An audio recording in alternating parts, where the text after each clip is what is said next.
दानवे साहेब आज माझी तर चौकशी तर लावली, पण माझ्या 10व्या वर्गातल्या मुलाची सुद्धा या शिंदे गटानं चौकशी लावली. माझ्या 8व्या वर्गातल्या मुलीची सुद्धा एंटी करप्शनची चौकशी लावली. परंतु तुमचा आमदार कधी डगमगला नाही. जेव्हा मी सुरतला गेलो तो माझ्या संग कशी परिस्थिती, कसा घात करण्यात आला.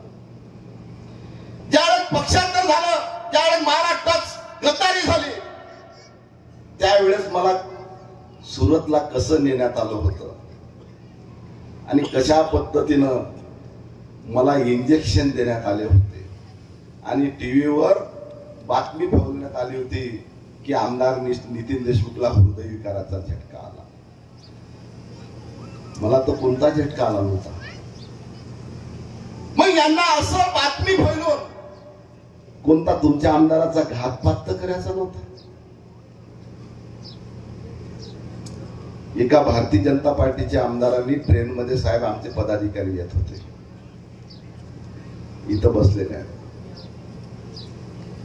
राहुल कराळे हजर आहे, त्या आमदाराशी चर्चा झाली आणि त्या आमदारांनी सांगितलं होतं वरून दिल्लीत फोन आला होता, कोणत्याही परिस्थितीत नितीन देशमुख परत जाता कामा नये, मारून टाकायचं काम पडलं तरी गेम करून टाका.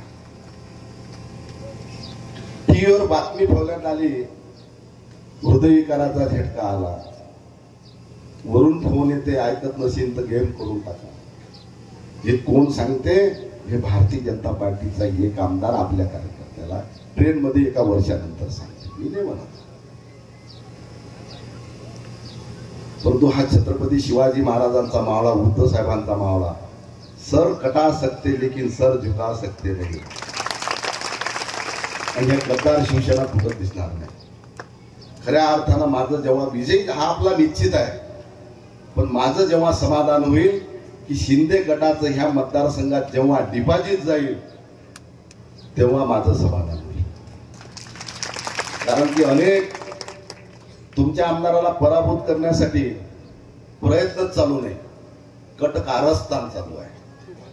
तुमच्या आमदाराला पराभूत करण्यासाठी प्रयत्न नव्हे तर कट रचल्या चालले आहे. आणि कट एबीपी माझा, उघडा डोळे बघा नीट.